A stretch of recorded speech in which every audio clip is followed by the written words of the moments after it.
So, Jules Koostachin ni nani tisinaka soon Attawapiskat nitochin Muskwa nitotem. I'm from Treaty Number 9. So my name is Jules Koostachin, Bear Clan. My spirit name is Woman Who Holds Fire. I'm Bear Clan, and I'm from Northern Ontario, Attawapiskat First Nation. This is the second time I've seen the film. This time it felt a lot more emotional. I can actually feel it in the pit of my stomach. For me, what's most profound is the spiritual connection between the siblings. It's so obvious, and when they laugh and when they share moments, they're so similar in so many ways. So for me, like watching it the second time around, that's what stood out the most. Good. I've seen this film quite a few times, and what I appreciate about it is that every single time I have a different experience. And my experience today was that I'm in deep appreciation for just the whole range of emotions that they all experienced in coming back together.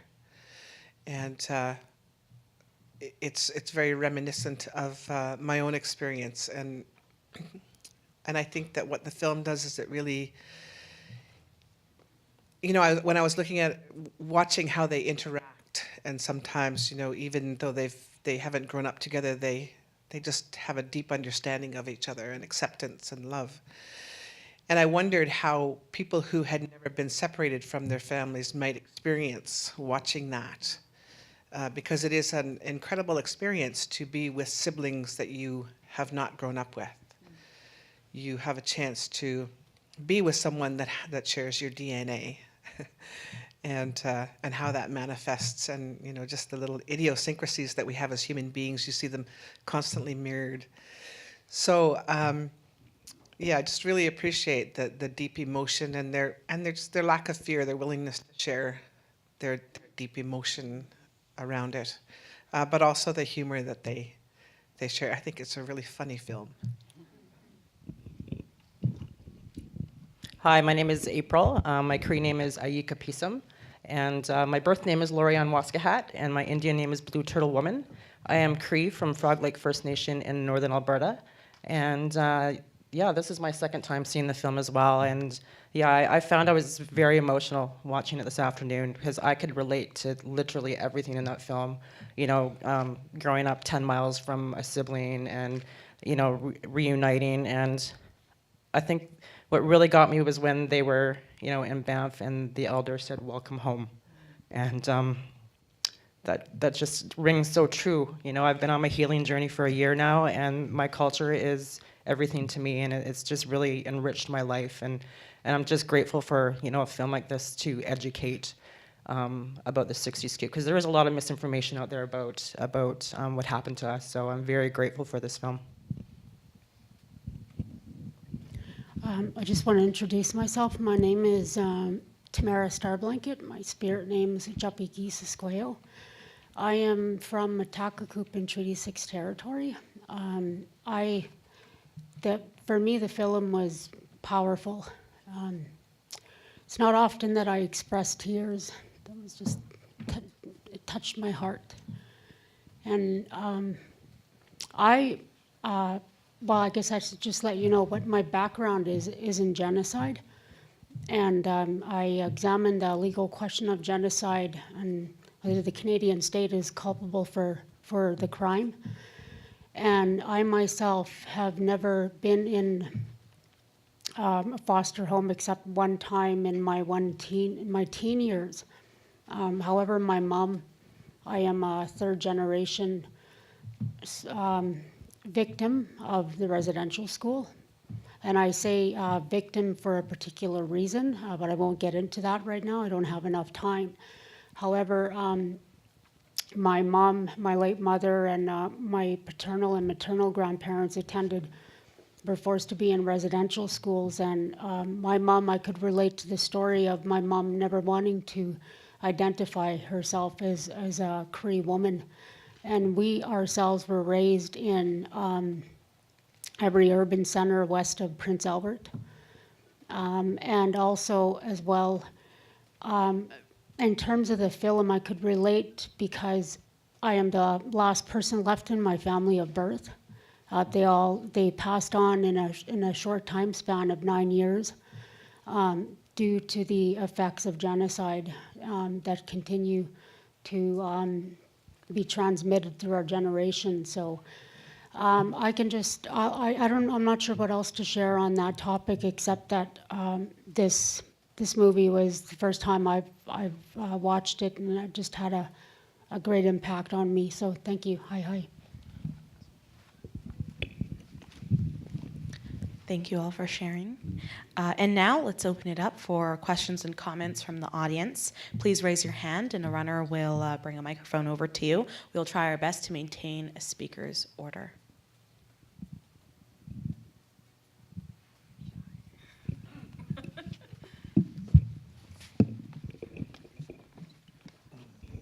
Thanks.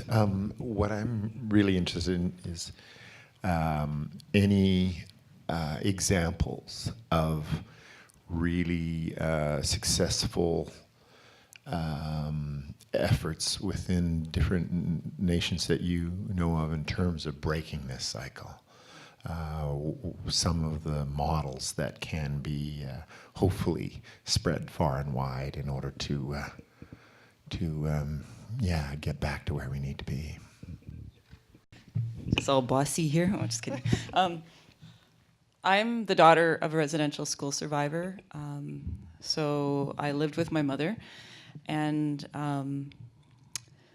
to break the cycle, what's interesting is that in the 70s, when I was living with my mom, there wasn't a lot of dialogue, especially within the educational system. So I remember being a small child and hearing my mother crying in her room. I remember trying to be the parent in the relationship, going in there, asking her questions, and she would tell me these horrific stories. And I didn't really have anywhere to go with those stories, so I carried them. And I also remember the stories being fragmented. So I would ask her about it the next day or the next week, and then she would get angry at me and she would yell at me. Then she would share another story. So that was kind of the essence of our relationship. When I turned 19, I went to Montreal after the Oka crisis. And that was like running into a brick wall. And then I started to bring my mom to ceremony with me. And then things started to change. There was a lot of healing. I think when you start articulating that pain in a safe space, then healing can happen. But I'm speaking from someone who was raised by a residential school survivor. That's a good question, and my hands started sweating because I wanted to grab the mic right away. So in the late 1970s, there's a community, and their example is the one that I would provide for you. So this is Spalamchin Indian Band, or Splatchin. And in the late, in 1979,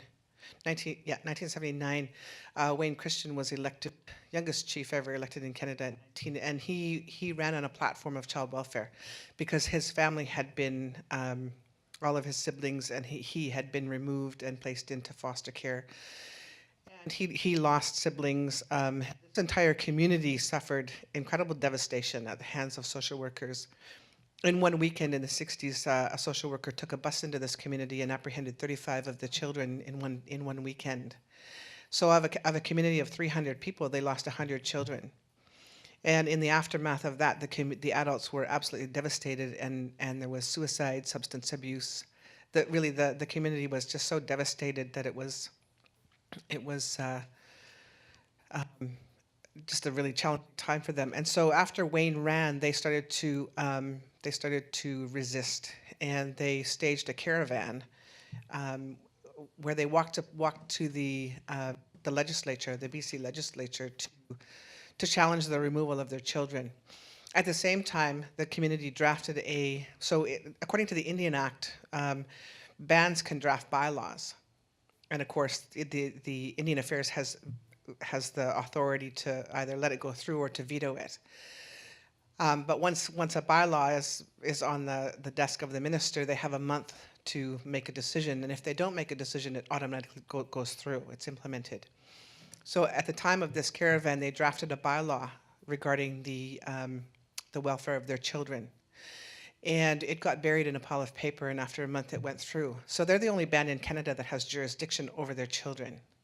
You know, as sovereign peoples, you're only a sovereign, you're sovereign if you sign treaties. It's treaties are between sovereign nations. So we've never relinquished that sovereignty, and yet, you know, being subject to federal and provincial laws, those rules and laws are imposed upon us. So they, you know, in the aftermath of this bylaw, they have basically asserted sovereignty ever since, sovereignty and jurisdiction over their children. The problem is that the funding levels for Indian Child and Family Service agencies, Splatcheen included, is about 20 to 40% less than mainstream child welfare organizations get. So this affects everything from salaries to the services that are provided for children. So it's really problematic. But despite that, they've done an amazing job in creating a culture-based program that they still have to meet BC standards. They still have to, you know, account for every penny spent, but they're very creative in the ways that they raise funds and in the programs that they create that are sort of outside of that Western model.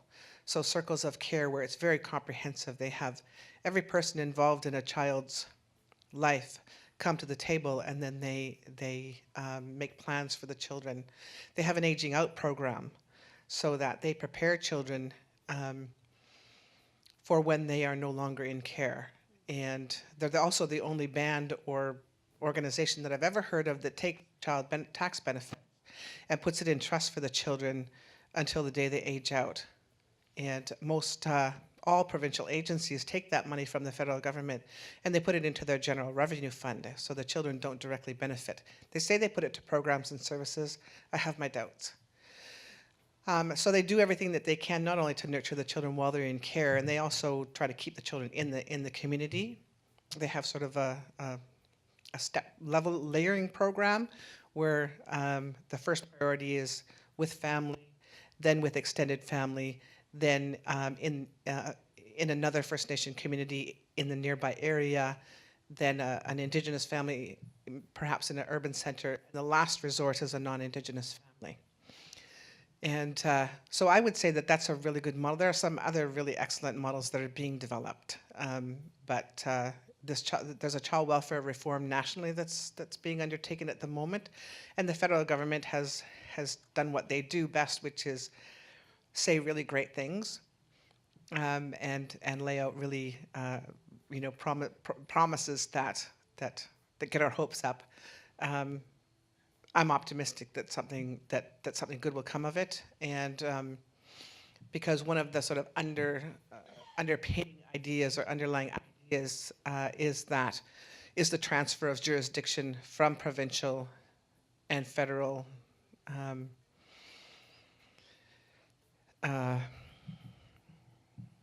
what's the word I'm looking for? From the provinces and the feds to Indigenous communities and Indigenous Child and Family Service agencies. So, yeah, it's an interesting time for child welfare for sure. Can't follow that. Oh, sorry for taking it down. Okay. Well, my answer is not really with respect to the question that you have, but I have a suggestion. And I believe that the Indigenous people, but mainly, Indigenous people, this society in general has not even entered into a truthful discussion about, the intent behind the forcible removals of our children in the residential schools and the child welfare system into present times.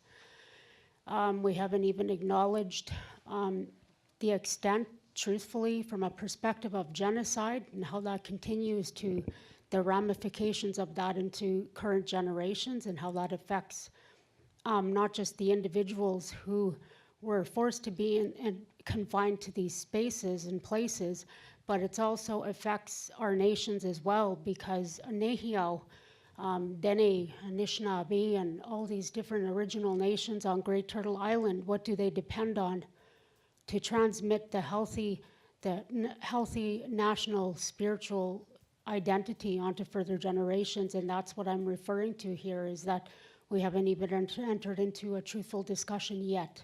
We're getting there, but hopefully it will come out with my forthcoming book that will be released probably within the month. Hi.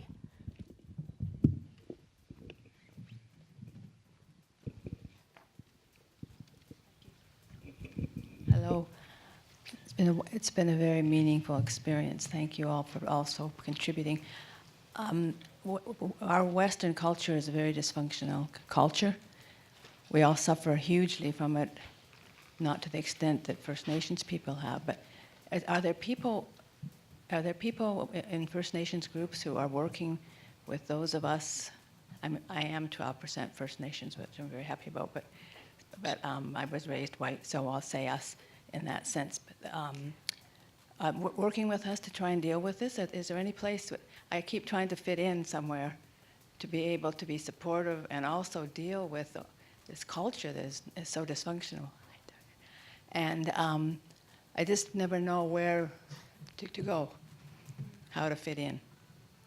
And I have a background of being politically active. This is an area that's been really closest to my heart of anything I could do, but I just don't know how. So it sounds to me like what you're referring to is ally work. And I think that there's a huge body of literature out there which would be a good place to start. Verna St. Denis at the University of Saskatchewan, as well as Sheila McLean. Verna is Cree. Sheila McLean is Euro-Canadian. And they're both very powerful anti-racist educators. And I often bring Sheila in to speak to students because I teach predominantly Euro-Canadian students. I bring her in to speak about racism and how to become an ally as a non-Indigenous person, how to become an ally with Indigenous people. So there's a starting point. I'm sure that there are also activists at Kwantlen. So many colleges and universities in the area here. And just, once you start to pay attention to something, then you'll see it everywhere. Yeah.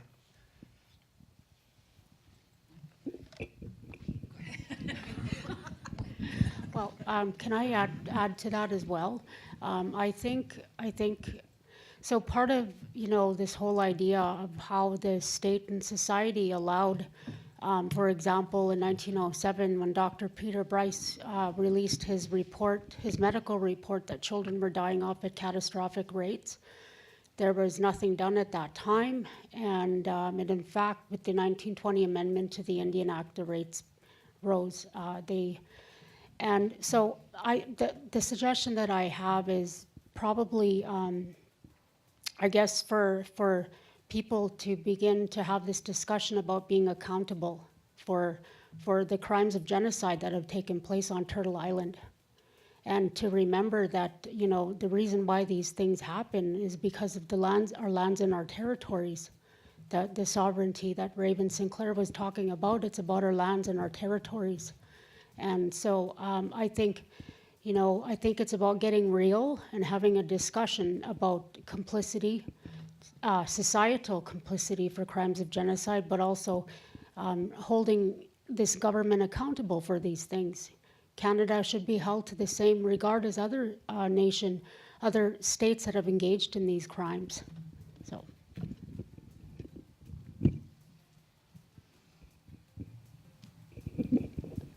Can I just express my gratitude to all the speakers and just to selfishly say what a privilege for myself and my students to be able to sit and hear 4 women identify themselves from the nations that they're from and to share their wisdom and experience with us. That thing about in the film when they talk about kill the Indian in the child, and I've come to understand that that's really a way to paraphrase is that kill the nation in the child.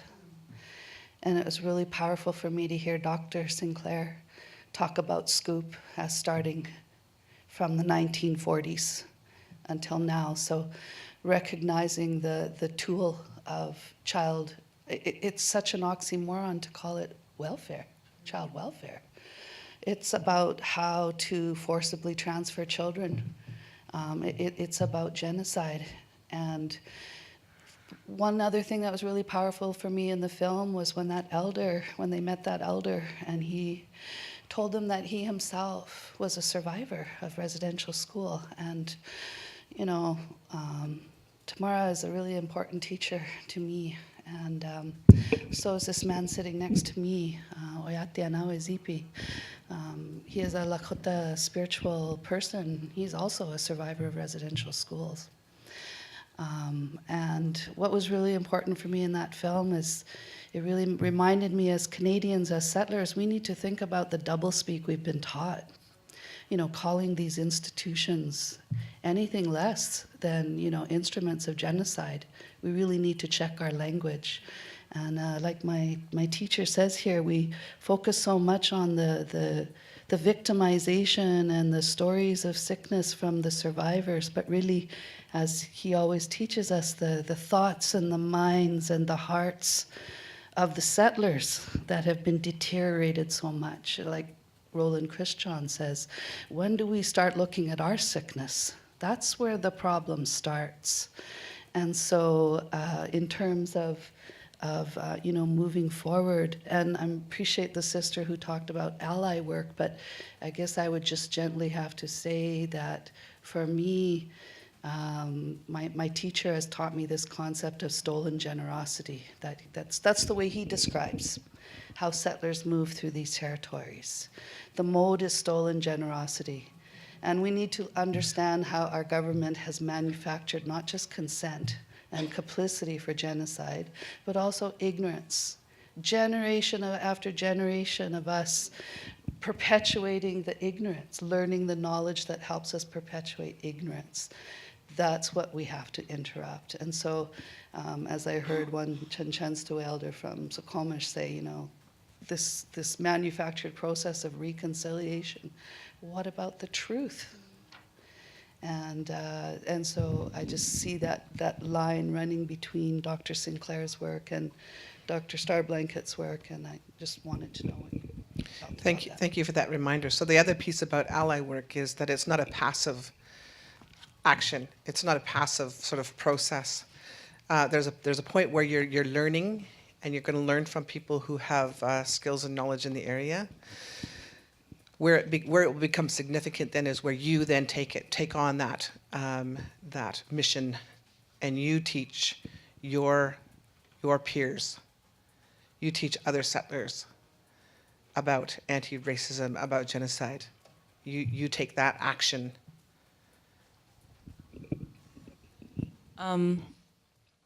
You know, I'm often asked by non-Indigenous people, what can we do to help? For me, this is a hard one because I'm still trying to mend what's happening within my own house. I don't have the answers. I don't even have the answers on how to make my relationship better with my mom. And that needs to be respected. I can't do your work for you. I'm sorry, I am not in that place. It is a hard place. It's very painful to do that healing with someone that you love dearly, and to experience that break in family. I do have 3 siblings that I wasn't raised with, and I just found out of another one yesterday. So it's very emotional for me today. But that's not my place to do the work. The system was built this way. We didn't do it. So why is it our place to fix it for you?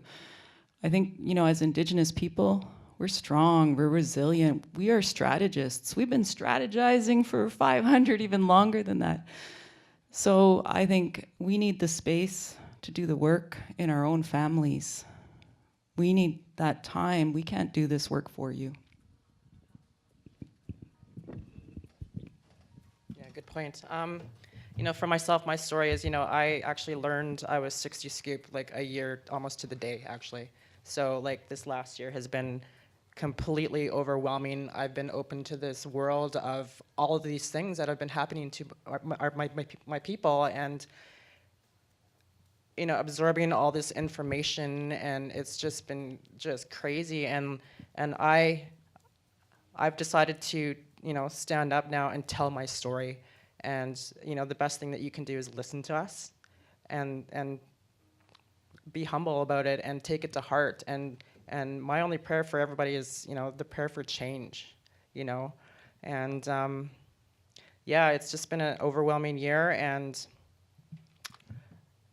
I don't know. I just kind of, I'm here, and like all of this stuff is going on, and I'm also learning that how everything just kind of ties in together. All these issues: murdered and missing Indigenous women, 60 Scoop, residential school, everything, and it's just so overwhelming. And at the same time, I'm trying to engage in my culture and decolonize from the white ways, and so it's been quite the journey. But I look at where I am today. I'm sitting here talking to you, and I'm also the lead organizer for the upcoming National 60 Scoop Survivor Walk happening on March 16th. And my goal is to just educate people. Yeah. I also just want to thank all of you for sharing your stories. And I wanted to say, watching this documentary as a sister made me emotional as well, because I have one older brother and two younger brothers on my mom's side. And then on my biological father's side, I have an older brother and two younger sisters that I don't know. I never grew up with them, haven't had contact with them ever. So I was just wondering if you guys could speak to your experiences with that. I just need clarity. So you weren't raised with them? So experience with what specifically? Just in terms of the experience that you guys had in reuniting with siblings that you weren't raised with. Okay.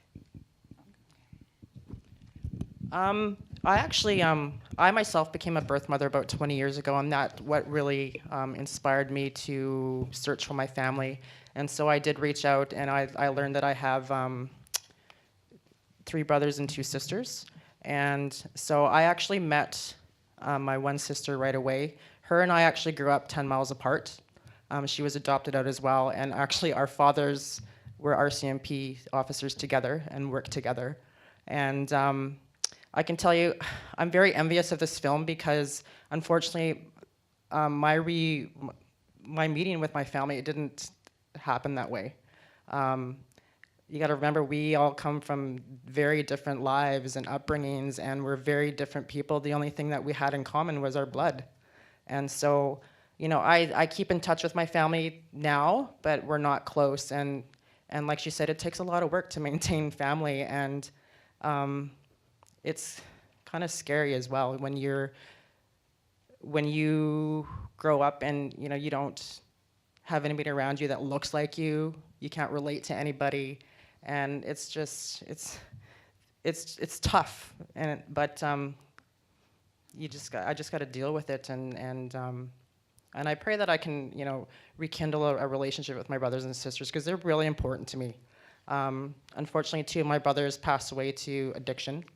And, but it's my family. I'm actually estranged from my adoptive family today. So I really don't have anybody in this world right now. Because unfortunately, that's the 60 Scoop, that's what happens. And it's tough, but, I'm a strong warrior woman, and I'll make it right one day.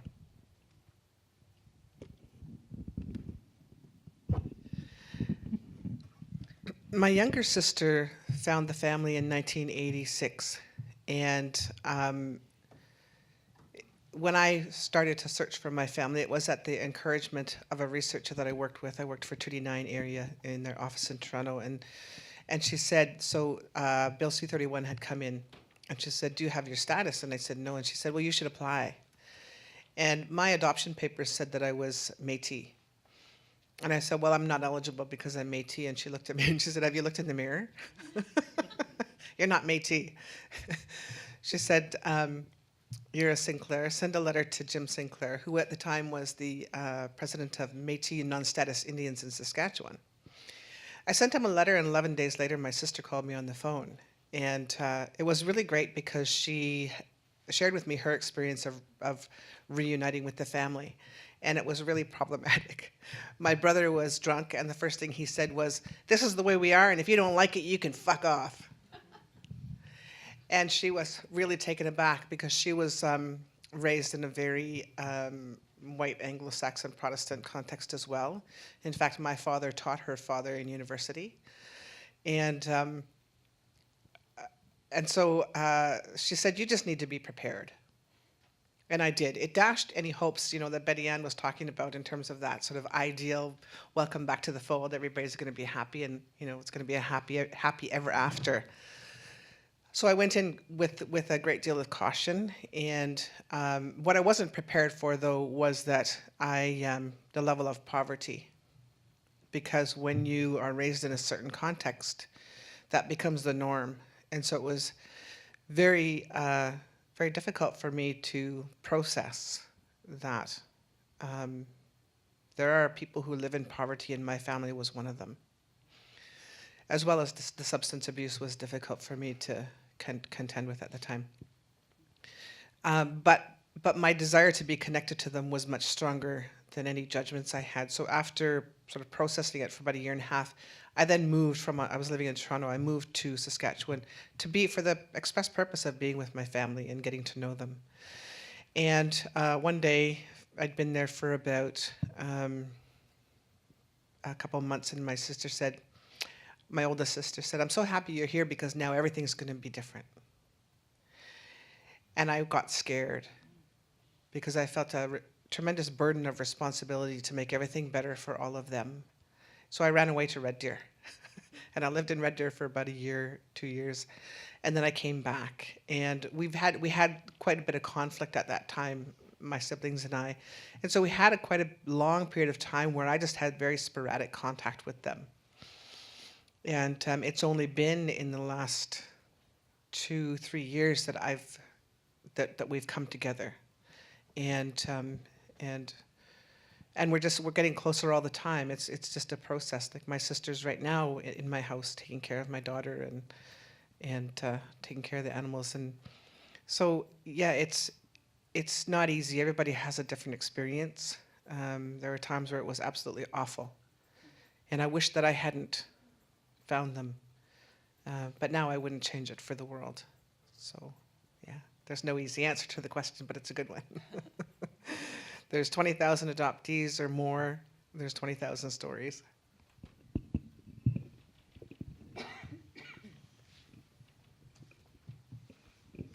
So I see that there are so many parallels between this film and this entire situation, this entire genocide with what's happening in the Middle East and Palestine. And what I think is really interesting is that we see on the news, they highlight little snippets that's happening all over the world. And a buzz story that's happening is everyone's talking about Ahed Tamimi, the Palestinian girl who's been forcibly removed from her family, is detained. And everyone is completely outraged, as they should be. And what actually strikes me is that we forget to bring that situation right back home and how this happens here. Always link the global to the local. I think that's really important. I think this film did a really great job reminding us and to never forget that this is happening here too. So I really like the film for that. Thank you all for sharing your stories. My question is, it occurs to me, well, it doesn't occur to me right now, but it has occurred to me in learning about all of you before today, that in addition to your academic and professional lives, that in various ways you're all artists and creators of art and cultural artifacts, from playwriting to acting and so on. And I just wondered if maybe any of you would like to comment on the power of art and its role, perhaps or not, in healing or exploration of one's life.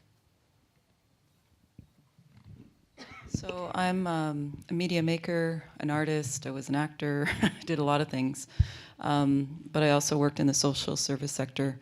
And a lot of my work is informed by being raised by my grandparents who lived off the land in Northern Ontario.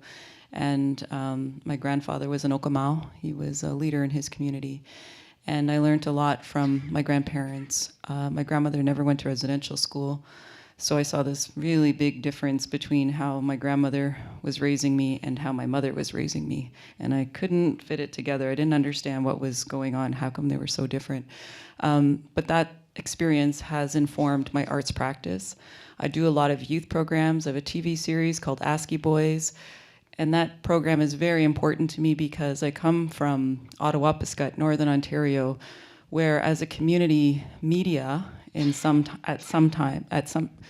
most of the time, reflects our community as being in a deficit, or there's no positive images of youth in our community where they see us engaging with knowledge keepers and elders. So I created this TV series for youth so that they can see themselves positively reflected on the screen.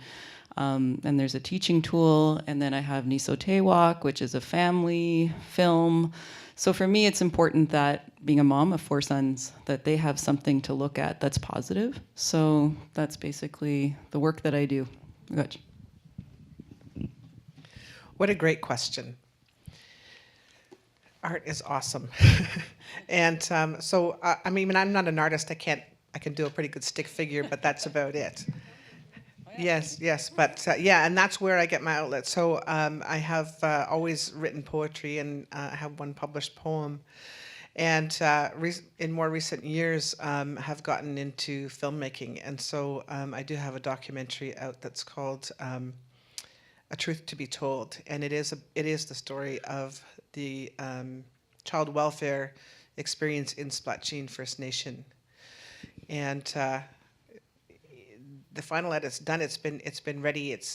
We're just about marketing right now, finding ways to get it out there. And I'm also involved in another film as an executive producer that is coming out. It's a feature film, and I'm hoping that it'll come out at the Toronto Film Festival next fall. And it's also about the 60s scoop, and I think it's a really great production. And I'm also working on a play that I've been working on for a number of years, and have talked to all the right people, like Thompson Highway and Billy Maristy and many other people. And for me, it's such a good balance for the academic work, and it's another way of getting a message out, another way of articulating this history. And for me, it really helps me to sort of maintain a balance. But it's also, everything that I do is spiritually based. That's just the way things are for me. And so, working on this play, it's in the universe, and it's going to come together. I'm not entirely sure how it will, but I'm enjoying the process. And yeah, it's beautiful. It's just such a fantastic opportunity to be able to express through different mediums. Yeah, so it's very, very important to my work. Well, I'm an actor and a model, and to be honest with you, my career has actually taken a back seat since I learned I was 60 Scoot, because I immediately dove into learning about our culture and healing. And so I try to heal through cultural activities. It's really difficult for me today to engage because I actually have a lot of anxiety because I lived with PTSD my whole life. So for me to go to a powwow is very overwhelming. I have a lot of anxiety towards it, but this is in my soul. They tried to take it away from me, but they can't. And it's like they said in the film, it's in our DNA. And so when I hear the drum, it just ignites something amazing inside of me. And it's funny, my elder actually gave me an eagle feather the other day, and I could just physically feel something ignite in my body, and it was just beautiful. So yeah, so the arts is very healing for me, as tough as it is sometimes. It's really lovely.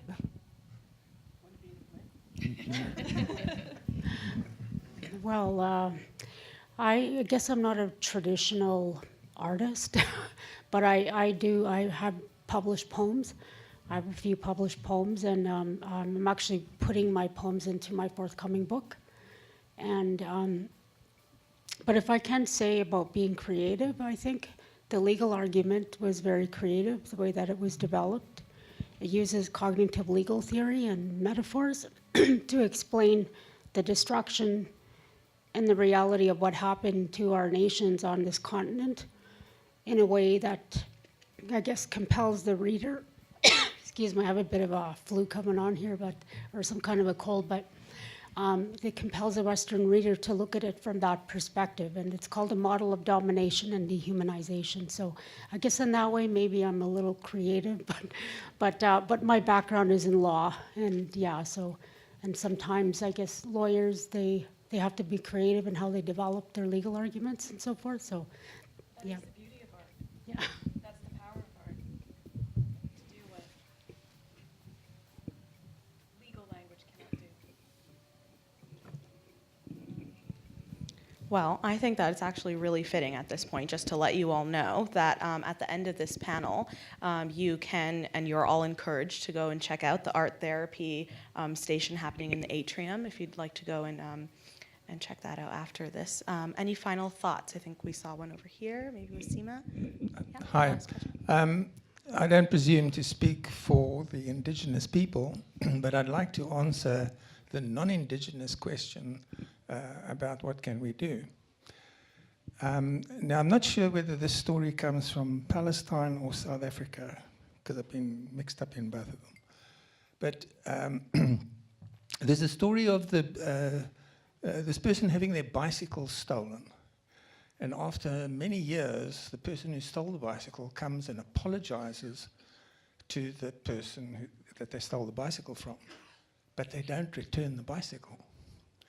And this is something I want people to think about. It's a very difficult thing, but Indigenous people didn't have the kind of state that the settler state established, and they didn't have the property contracts and stuff that says this land is mine. It was essentially a situation where the nation owned the resources, and it was like the commons. So you come along and you take away the commons from the people who've been here for thousands of years, and then you make all these laws which legitimizes your crime. And that's what we need to think about. We have to give the bicycle back. What we need is for Indigenous people to have their national dignity restored, because that's what we've done, is stolen their national dignity. Thank you. Sounds like repatriation. Final thoughts. We have time for one last. Yeah, okay. Oh. I just want to make sure there's not somebody who hasn't gone. Just one. Yeah, sorry. So I'm a lawyer and I'm practicing law here in Canada. I'm of East Indian origin, so that's something I discovered too, because as I understood it, I'm Indian, but when I came here, I identified as an East Indian. And I'm still grappling to sort of identify myself all the time as East Indian, because I don't quite understand how we became East Indian. But anyway, just taking from what the gentleman here said, I've worked with people from all over, all human rights activists from all over the world, Asma Jahangir in Iran, in South Africa, lawyers. And just taking, sir, from what you said, I think one of the larger issues here is in terms of first identifying nations is, this is something I've never seen in my entire life working with all human rights issues all over the world, is how the First Nations people, Indigenous people, Aboriginal people, however you define them, is how their families have been ripped apart. This is something I've never seen in my life. I've dealt with children who are trafficked from Afghanistan, girls being sold in Australia. I've dealt with Indian girls, children from all over India who were sold in UAE and the Middle East. I've worked with people from Palestine, but I've never seen how, and this is what hit me really the hardest when I was seeing the program, is when this lady spoke about the bond. And she said that these policies were intentionally put into place to rip that bond apart. Now, when you talk about solutions, you're asking these people who are trying to deal with the internal issues to come forward with solutions. How do you do that? I mean, revolutions weren't started by people who were dealing with their own issues. Gandhi or Mandela they were elitists. They were not people who were dealing with their own personal issues. They were actually leading people who were dealing with problems. So one of the things I want to ask the panelists is, and I hope to talk to you later about this, is you have, on the one hand, you have a group of people, indigenous communities, who are fighting for their own rights at their own ground level. You have Trudeau and the Prime Minister talking about reconciliation and having a sort of a hands-on approach. But at the same time, you have the Child Welfare Ministry, you have class actions being settled, you have lawyers representing the interests of the First Nations people, and they're totally disconnected with what is being put out in the media, right? And how do you mobilize people and stop something like that? Because that's something I have worked with residential school victims. I hear the stories, and they are failing to understand who their parents are, or how to hug their child, right? They struggle. They don't know how to hug their own child, and the child does not know how to hug the parent, right? How do you deal with these? This is such a complex issue. I mean, 100 years of these atrocities being committed. How do you expect this generation to ever answer that? And the newer generation, the younger children today, are being picked up and taken away as we speak, right? And that's not being stopped. So I mean, you're right with what you say. You have policies and a system that's been in place for years. They continue to be in place. The same people are providing the solutions, right? So I mean, what is this dialogue? I mean, it's a joke, according to me. So just a comment. Thanks. Thank you for that.